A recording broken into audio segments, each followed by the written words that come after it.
Free solo climbing is the art of climbing without a rope. It's the ultimate test of self confidence. It's dangerous and it encompasses a whole lot of psychological factors as well as the difficulty of climbing. But I wanted to take it a step even further. When you remove shoes from the equation, how would it feel to be up there moving with the tools that only nature gave me? In June 2019, I made a solo ascent of the north face of Batyan, and it was a very intense experience. Definitely, to date, the biggest achievement of my climbing career, of my life. And the emotions, the intensity of what I experienced during those 2 days is beyond any description. It was insane. After I was done with the solo of the north face of Batyan, I just thought it would be very interesting to do something barefoot. And so I decided the most fitting challenge would be to free solo the southeast gully of Point John with bare feet. Falling to your death. I think that's the biggest and most primary risk, is you make a mistake as you're soloing and you fall and you die. Then there's a frostbite, there's hypothermia, there's rockfall, that can kill any of us. A thunderstorm could roll in, you could get struck by lightning, and I've been in many of those situations already, so it's nothing new there. Good morning. This is home in Trondheim. I've been here for just over a month. Currently unemployed, which sucks. As of now, I'm still climbing, I'm still training, I still have my goals. But it does kind of suck watching your savings and everything just continue to fade. So, anyway.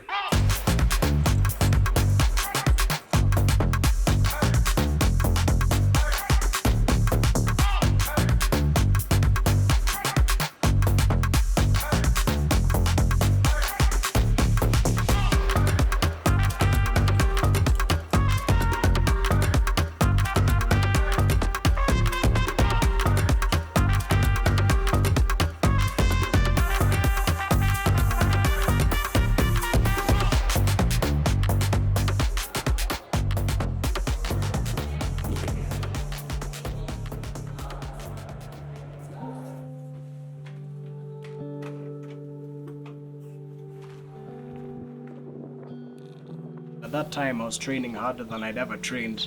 At the time, I was thinking I might look into getting some instructor certifications later on, but first was just to get established, get a job, and move into an apartment, which I did.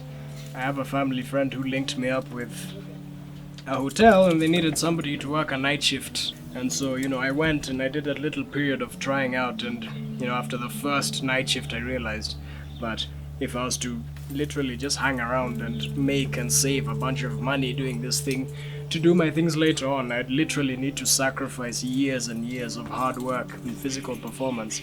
I had to accept, I had to sit down and really, ask myself, what the hell do you want?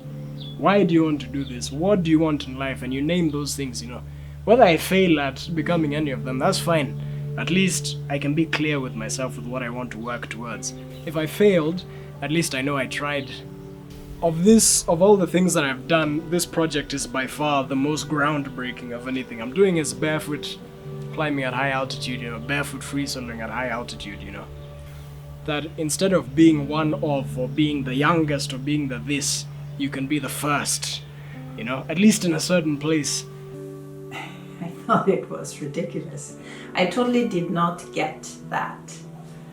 I did not get the idea of barefoot because, why would you want to climb barefoot and potentially lose your toes with frostbites when you can climb with wonderful climbing shoes?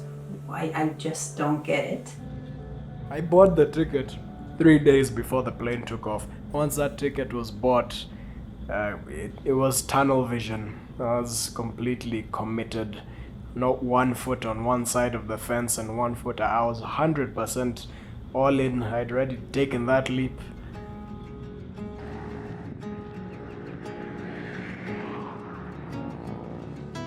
In my climbing career, I've had a lot of setbacks, a lot of obstacles, I'm 20 years old. I've had 2 knee surgeries, and I've bounced back from both of them with almost, with very little help professionally. My last knee surgery, 5 physio sessions after a week, just after the surgery. When it comes to the mountain, at least what I've done on the mountain, the strain is mostly on the legs because the difficulties are always just really high feet, or you get your foot somewhere really high and then you're doing like a pistol squat. For me, if my legs are powerful and strong, have enough muscle, but it's all functional. Because once it reaches a point where you sort of have that extra muscle where it's just kind of heavy, but it doesn't help you climb harder in the mountain, doesn't help you push harder, jump higher, then it's kind of useless.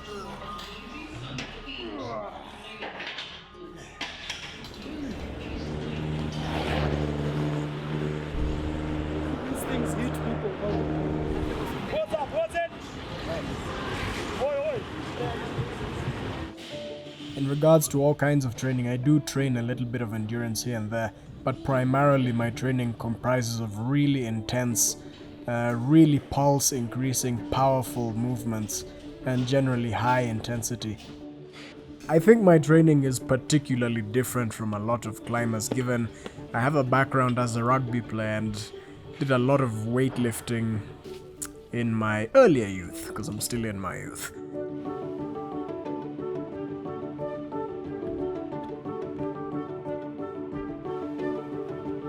I want to be able to lift heavy things. I want to be able to throw myself up these boulder problems just because I really love it. It's a lot of fun. That's been the magic, is having those days when you're really there. You're at what you think is your physical limit, but you're able to access that extra little bit of plasma that you have within you, and you're able to do things that you haven't done before, run speeds you haven't run before, lift things heavier than you've lifted, and the feeling of joy and the sort of when you pull that off, that's gold. It's an incredible feeling.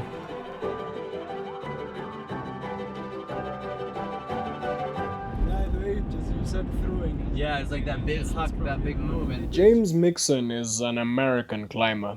He's grown up in Kenya and done quite a bit of climbing around East Africa. And so on this day, we thought we'd go do some climbing in Lukenya, so I could get to know him, as he was a potential third man on the expedition. So we thought we'd have some fun climbing and take some videos.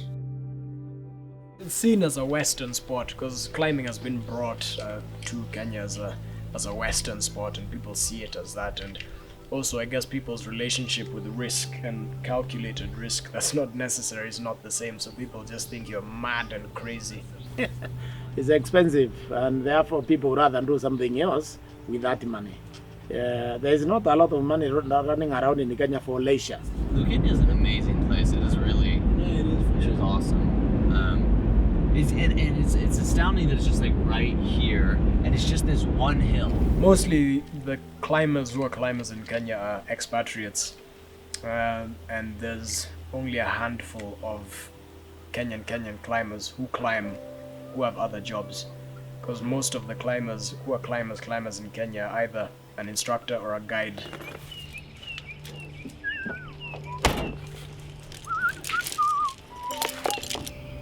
Above me is Jacob's Ladder, which is a very easy route. The thing with barefoot in particular is because your feet, that is the point, that's now where your body stands. That's eventually where you, as a creature, that's where you rest against the ground. Those are the main tools, I guess, that you move with. Especially with climbing barefoot, I guess. That's the most natural way humans in general are just designed to move. I've reflected on that a lot, and now I realize, all the indigenous cultures, they knew the benefits of being barefoot as opposed to having shoes, because there's energy coming up from the earth.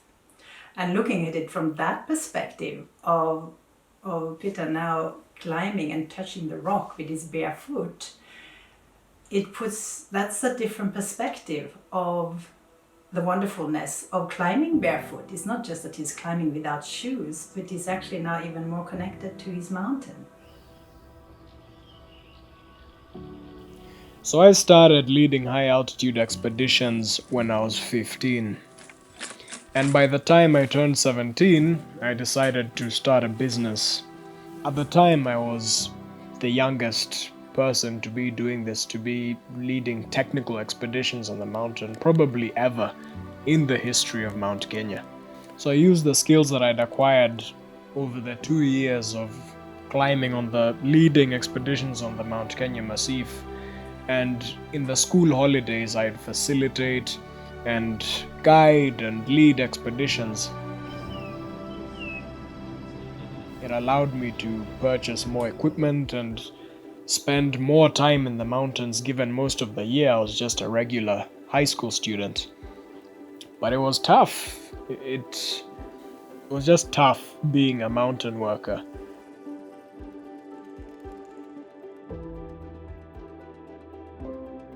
Point John, it's a very aesthetic peak, and it's definitely for me to feel how is it to climb on this type of rock barefoot. How is it to climb at this altitude barefoot? I'm drawn by the challenge, because even now as we speak, and as I'm climbing, there's moments when I'm climbing when I'm like, oh, this feels wonderful, this will go great. But especially the first climb we did, as I'm heading up, I start thinking, Jesus Christ, on Mount Kenya, this is madness. Like this is tough.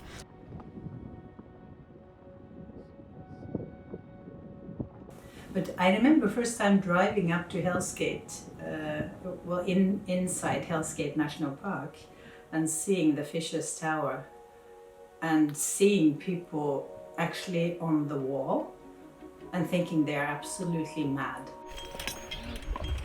No, Amanda, have you been to Mount Kenya anytime recently? No. I might go there in February. In February. My first experience with climbing was 2013.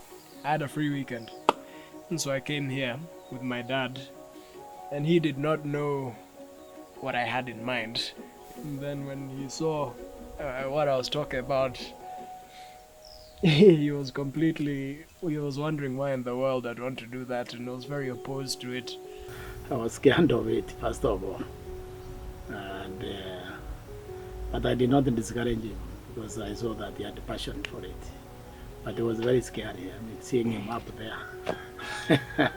It wasn't something that I liked a lot, I would tell you that.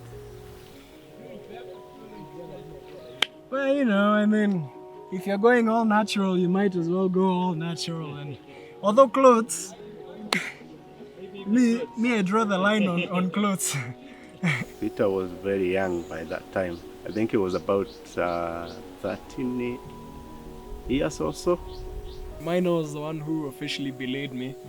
And in the odd weekends that I would return, it was him on those weekends that spent most time with me physically, whether it was on the tower, on the buttress, or on the main wall, and showed me the things I need to know.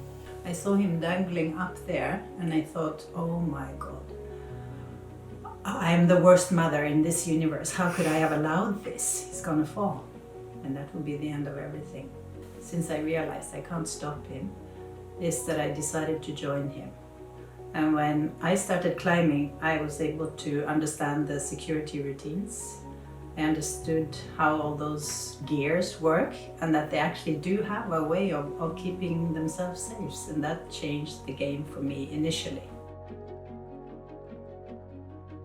His training went slower because he was still in school, and he was not doing it like on a daily basis. So he was coming on weekends whenever he could get chance. But still, because of his age, he couldn't become an instructor because he was still young. But I believe now he's old enough to do so many things, like even set up new climbing routes. Actually, I was very amazed with what he was doing because it's not many people at his age could do such things. Yeah, because I was even worried in some points, why am I taking this young man?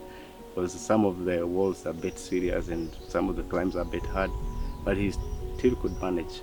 Yeah. When he first started climbing, it was like, okay, whatever. He has very many interests, so I wasn't that invested or bothered. I was just like, cool. But it wasn't so dangerous. And then I think at some point I got angry with him for not stopping. Because then it had got so many years had passed by this point, you'd think at some point he'd get tired of climbing rocks. Like, how much more exciting could this possibly get? Yes, that feels good. Life is wonderful. Well, Peter has had a few obsessions and a few passions throughout his life. He is a very passionate child, I have to say. So I guess there should be no surprise when he started climbing that he would do it wholeheartedly. And he's doing it wholeheartedly, and I'm very proud of him for doing that.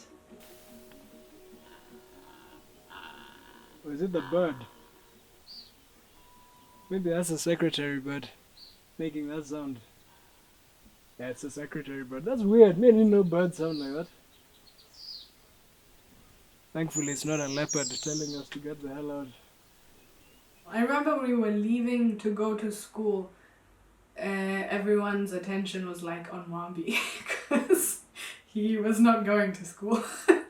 So it was like, especially like before you even got there, like in teaching nursery, sometimes you wouldn't even go to school. I didn't like school, especially, I mean, it's an 844 school, so we were beaten like donkeys for really stupid things. I really didn't like that experience. In fact, I hated it.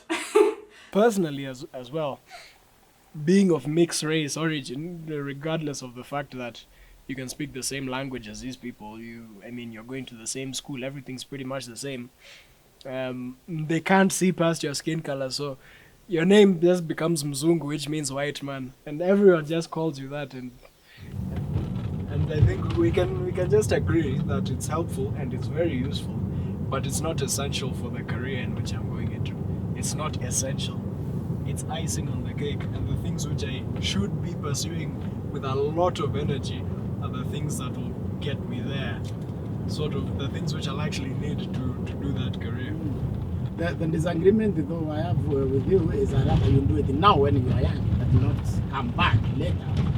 That theory is not a very clever one. No, I can do it, but I need to put that's now, as I said, that's something on the side. Yeah, you still be doing all this. In fact, when you go to school in that degree, you will still be doing the climbing, and then by the end of just 3 years, you have now your degree and your skills in the pocket. Then you go full blast now in organizing your business and in doing that climbing. That's all I'm saying. Peter's dad values academic education extremely highly. It's like the only way to a great life in his mind. And I don't blame him from having that perspective, because he has come from very far, and he credits his education as what pulled him out of the Manyata. I didn't like it. I mean, you get rained for a whole month. That time it used to rain a lot. So you get rained, you're in the bush, you get rained the whole month. Basically like April to rain the whole month of April. So it's not a pleasant life. And then where are you sleeping? You're sleeping on the ground sometimes. You move with the cows. When you are moving them to fresh area with the grass, so before you construct your own shelter, you construct for the cows because they can be eaten by the lions. There was a lot of lions, so you protect the cows first before you protect yourself. So, but my mother was very brilliant. She's the one who insisted to go to school, and then she convinced me at a very early age that, you know, your father is not rich, because they used to think my father was the richest man because he has 2,500 cows. And my mother would tell me cows is not wealth. The rich people are buildings. So go to school. So what you want is expanded skills on how to organize. What I'm saying, me, I'm not just isolated to tourism, to developing the sport itself. Oh yeah, you Because can me, also do me, it. You can that's also what I do want. that. That's what I want to do. I want to Yeah. push The sport. the limits of the sport.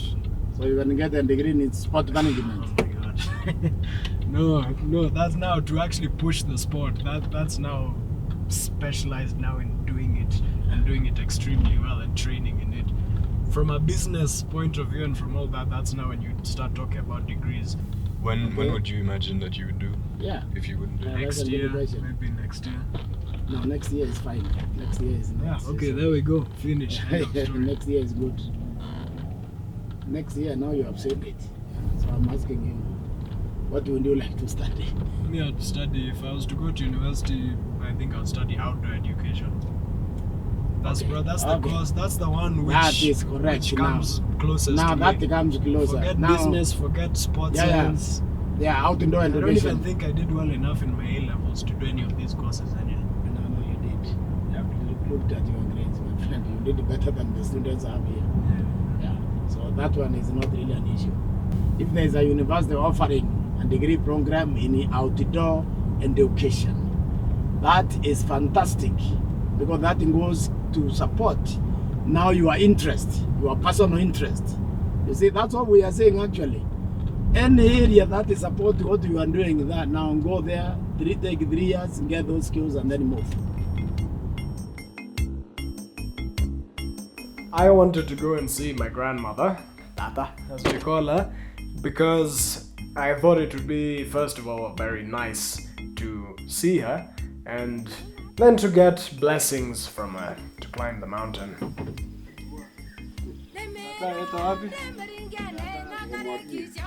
Naituli. Aidiana. Tayana. Ai tira rugiri ya ku.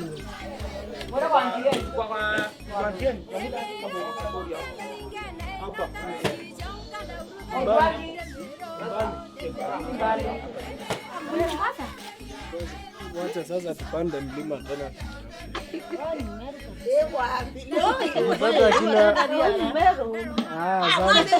Ndio. Mbongo. Ndio nani mbongo? Nyagemero baba o ko tuni tu zorana. Abu tuni babu we bana bro ni aje. Wayo.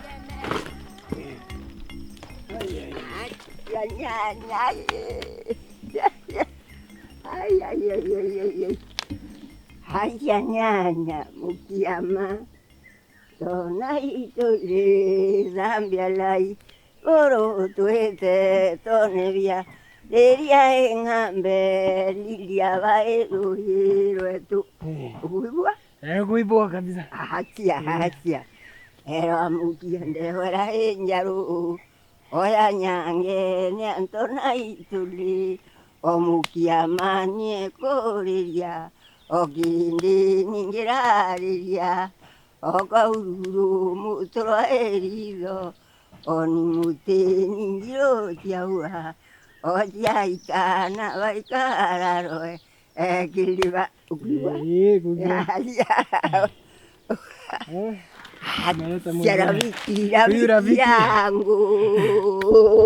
rafiki yangu. Tunaenda kile mara leo. Leo Tunaenda kile mara. wewe kile mara Madha kidogo sasa nimekuja kukupatia mshele. ya nyanya ndio nienda itaro mandaitari ya ndi yombe ya Kenya yombe ngithi ndaitari wo babari kwenda witia kile nyaga nikura wombere muriuki mwambi aikiune keina uramwira ngwira wa mwana awita kile nyaga kura koromba wanga ini antu bonde mama wikiumbana yaombanire kile nyaga Mecho yaringa ngorera wachakire mara itembarua ndite to ayuyu Irende wetoba yuyo niro yamenyerwe mauma wikirinyaga. Na oko yuatia na nilitora kutora ombaro na twate okiankazo. Amen. Asante tata. Asante sana. Kumbuka mushere. Iyo nyanya ma. Ndio nyanya. Ndio, mushere kumbuka. Wenda Kirinyaga. Watoka utoke hapa. Nikunywe uji. Ndio. Ndio. Yeah, then it was to tell my grandma goodbye for now and to get off that mountain and go to the big mountain.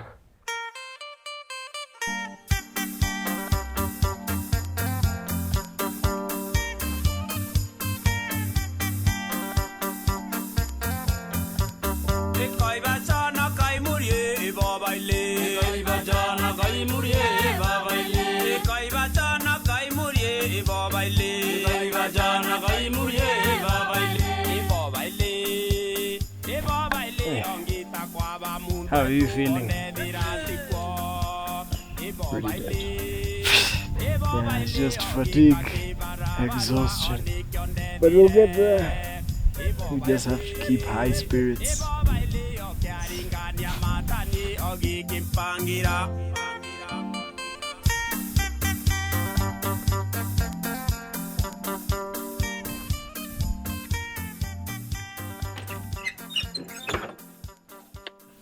And we have the rules. The hut key must be safeguarded at all times and never lent to anyone. Leave the hut and its immediate vicinity clean. Do not leave behind food of any kind. Do not toilet behind the hut or anywhere in its vicinity. Use the toilet facilities up at the National Park Ranger Station. Upon leaving the hut, see that windows are covered and make certain the door lock is intact. Signed, the committee. Very good, very good. Okay.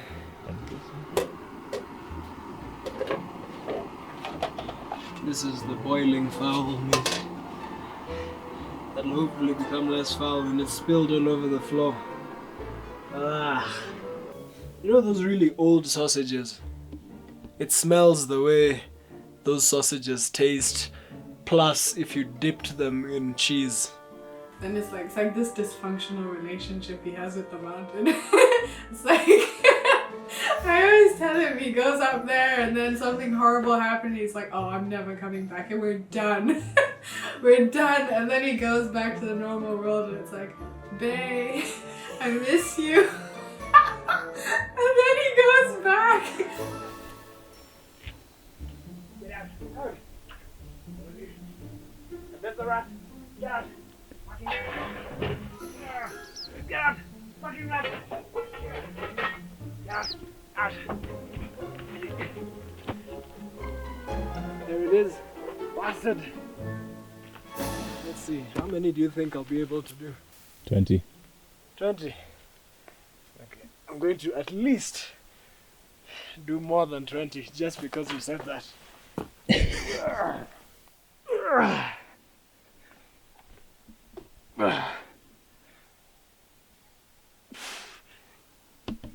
Okay.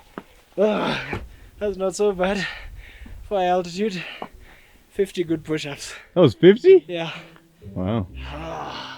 How many push-ups do you think you can do, Mr. Man, at 4,300 meters above sea level?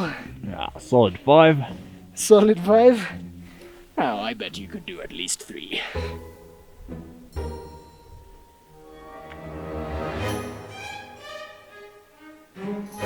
Oh yeah. Let's leave it there. That was 35. Okay. Great work. Well done, sir. Thank you. It seems cameramen must be very fit. Because they supposedly do everything that us extreme sports people do, but they carry a camera. And film the whole thing. Look at those biceps. Look at them. Bulging biceps. I just have to wear these big clothes to keep them covered. Indeed you do. So it doesn't intimidate the actual climbers. Oh, so it doesn't intimidate the mountain itself.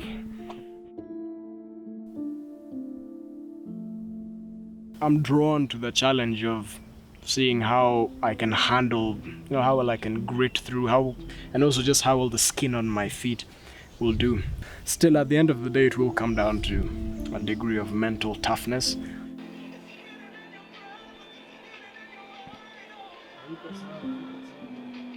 So after it became apparent that James Mixon wouldn't be able to join us on the Mount Kenya expedition, I needed to look for another third man, and that's how Simon came into the equation.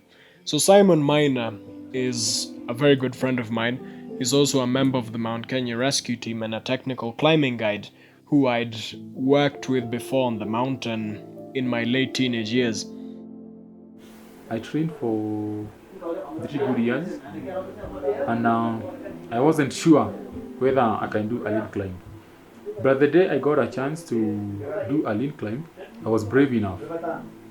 Because as you understand in the climbing, what matters most is your safety.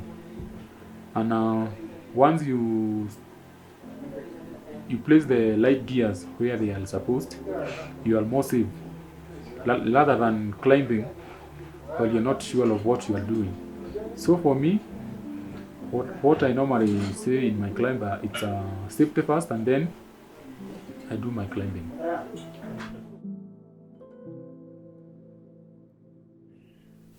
Now this is at the very, very limit of my calculated risk.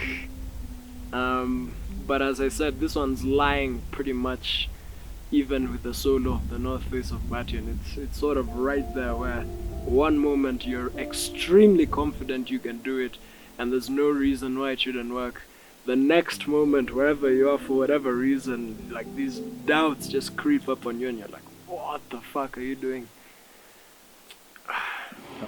My heart is pierced by Cupid. I disdain on glittering gold. There is nothing can console me but my jolly sailor boat. I should have probably added Moog. However, this will do. Let's cover that up.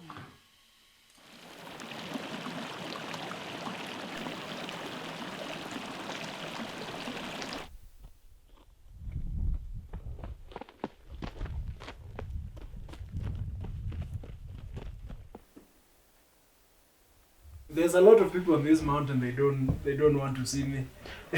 I have also me. I know more about it because the first time you came, and we met, me and you. Mm-hmm. There's some guys who told me, do you see that guy? The day you'll have your clients, I think he'll take them. You know this because he's a half caste. He'll be considered more than me. Do you get? Yeah, because he's a half caste. The clients will consider him more than me.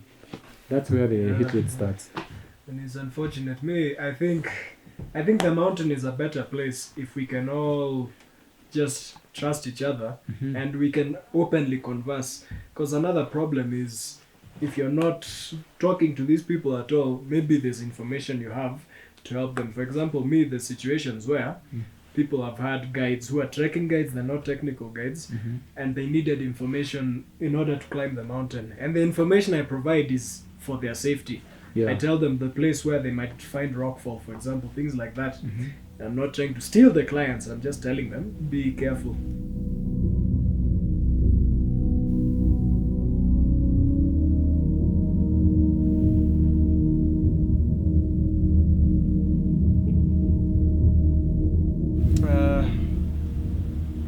And I've come pretty close multiple times as well to losing my life altogether. I think that's not even a secret anymore.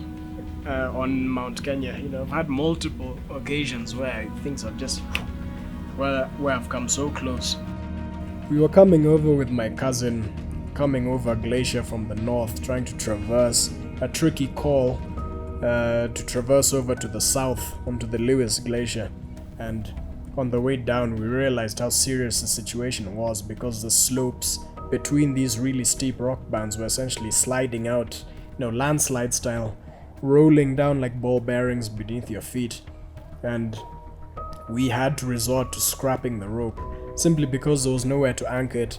So we ended up free solo down climbing the worst rock quality that I've ever seen anywhere else. And we were nearing the last rock band towards one of those red scree slopes, and I was leading the way when I grabbed a loose piece of rock.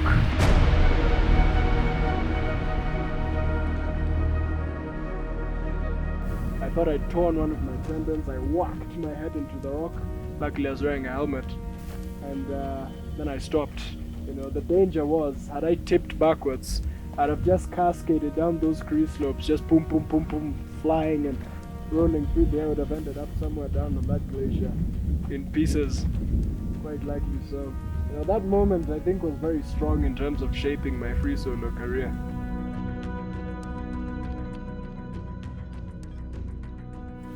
The threat of dying in the mountains is very real, and I don't think many of us know exactly how real it is until, you know, it comes to look you in the eye and, you know, it knocks on your door. And when that happens, you know, one of two things can happen. You could either just change completely and, you know, tone things down 100%, or you learn to embrace it as a very real aspect.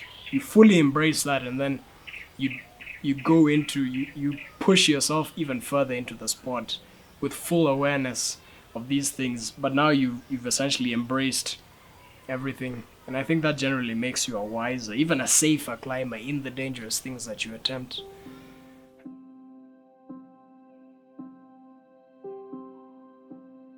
You know, when you're approaching life from a spiritual point of view, everything is alive. Even a rock has a level of consciousness. And Mount Kenya, with all the myths and all the culture that surrounds it, people were praying to Mount Kenya. They were, you know, it was a very rare thing for people to go all the way to the peak. And Mount Kenya has a very central, it's been a very focal point in the culture of the Kenyans.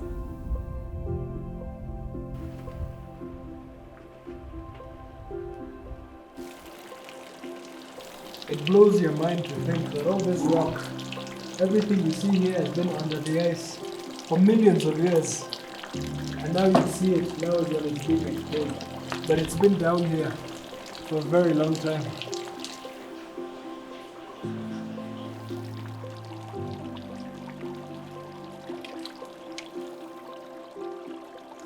We are all connected to everything, and Peter feels that connection very strong with his mountain and with the atmosphere which is there with him at the mountain.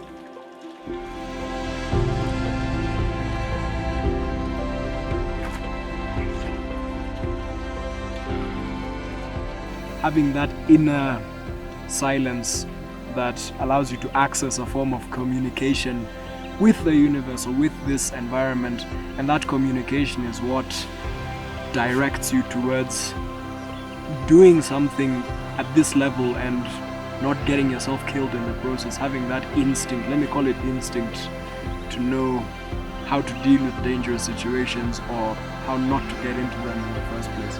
And when he is in tune with his intuition, when he is in the flow, I believe that he is out of danger. There's protection in that.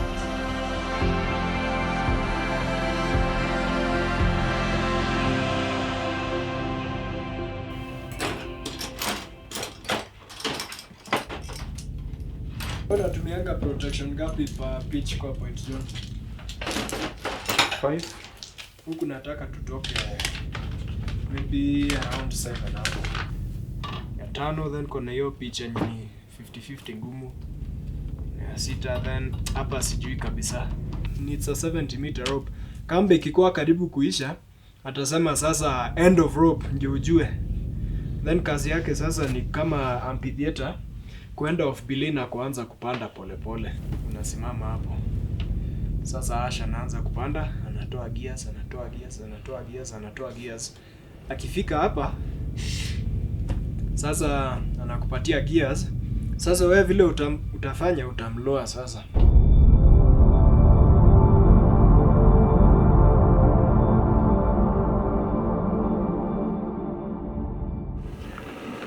We have to come back. No more. Hit road, yeah. We have to come back. There's still meat. We could eat meat, but I think we both don't have the appetite for that meat. Not particularly. So how did you sleep? How did I sleep? I did not sleep well. In fact, tonight has been the longest night I have had in a long time. Because I spent the first part of the night pretty much hallucinating, not proper sleep, or you hallucinate weird things that somehow have something to do with your objective, but they're weird and they make no sense. And the nerves are there, very, very present nerves, so this is just... I think I'll sleep a lot better once this is over.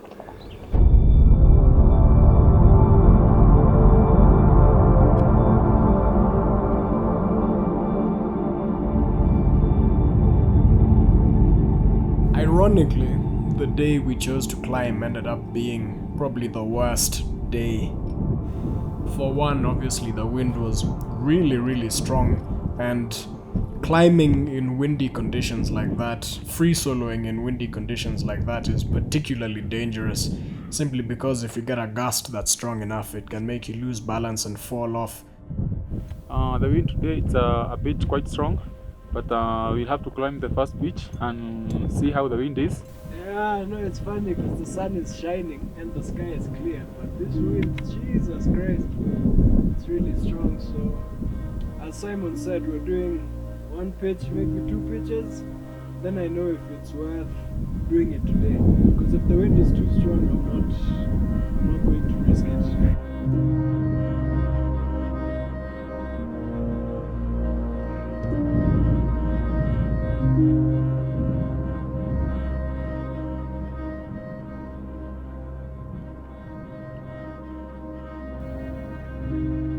The thing with the climbing on Point John, which I've continuously emphasized, it's not a very technically challenging route,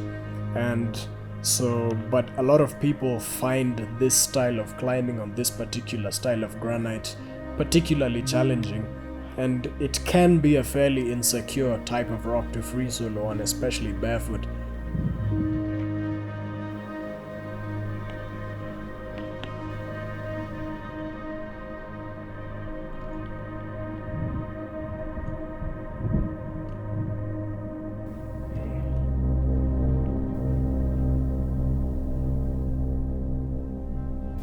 Sort of 50-50, and this is the pitch. It's a very exposed pitch to the wind, so I think it should be fine. I'm going for it. Let's say that there was two pitches that I was most concerned about. The first was the third pitch. This is because it was the most exposed pitch to the wind. You could hear the wind really running down this pitch from the base of the route.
Now the main crux of the route was a third pitch from the end, probably pitch number 6.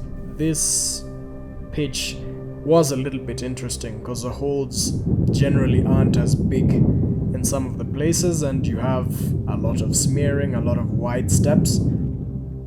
Okay, so here we are at the crux of Point John, which isn't very far from the top.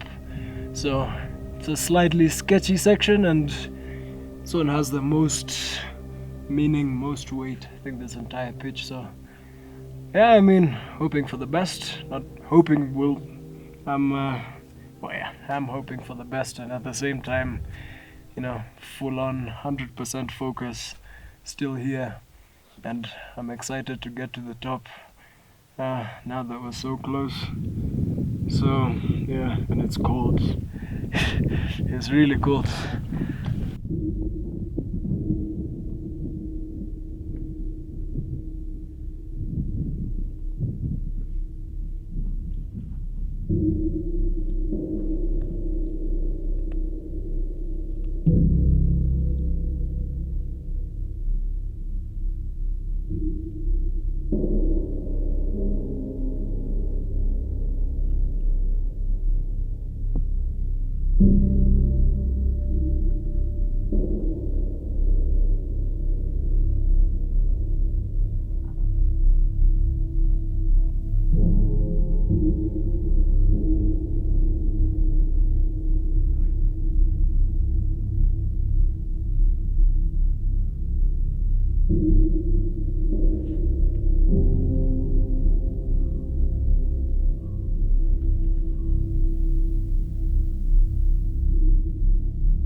Hey, hiyo pizza Simon. Hiyo iko noma kidogo. And so again, this was a very intimidating pitch psychologically to think about, and it was much scarier the night before in my head than it was in practicality. It was just scary to think about it before actually doing it. The doing it ended up being the easy part.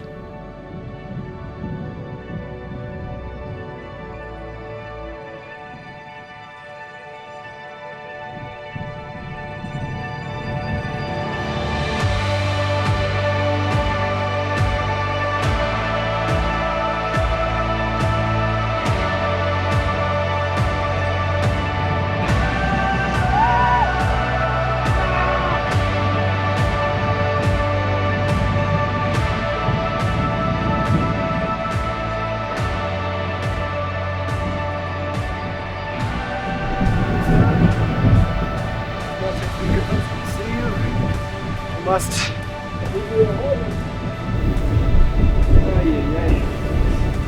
happy to be here. I mean, look at this. It's just spectacular. Look at this. You have to be a good girl, but still, totally worth it. You guys? Yeah, thanks. See you later. See you on the other side. Okay. The toe, the nail is like peeled off. Hey. You see?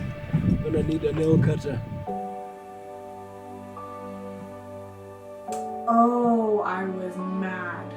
How could he go up there and then come back down and finish the whole thing and not let me know anything? Nothing, not even a message. I was pissed. So I was upset. And then I was glad. And then he told me that he was free soloing, and at that point, I don't know, I didn't know what free soloing meant. I just thought it meant he was climbing alone. But I was under the assumption that there would be ropes involved. But no! Free soloing is not when you climb alone, it's when you climb without ropes.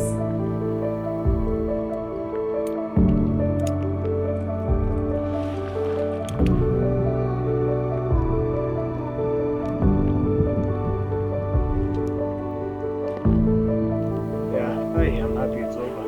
I'm really happy.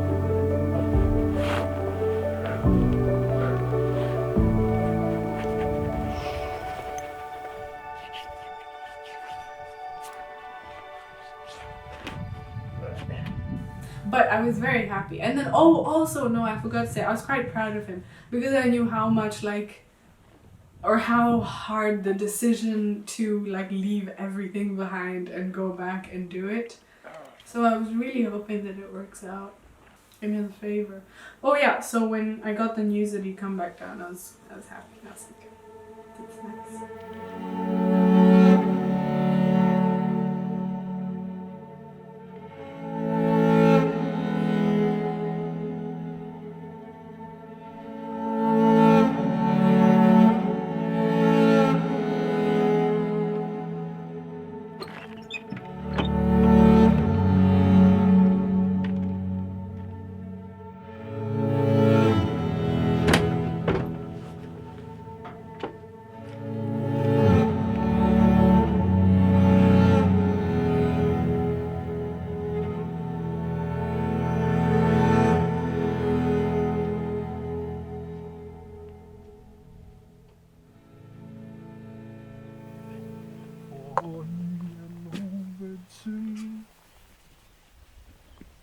My fingers are cold.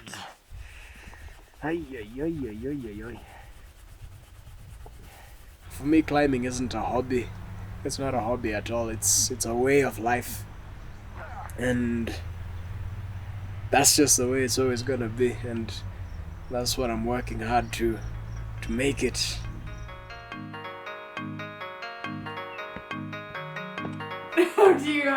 How does it not suffice to have climbed a mountain and come back down? How is the first thing you do work out?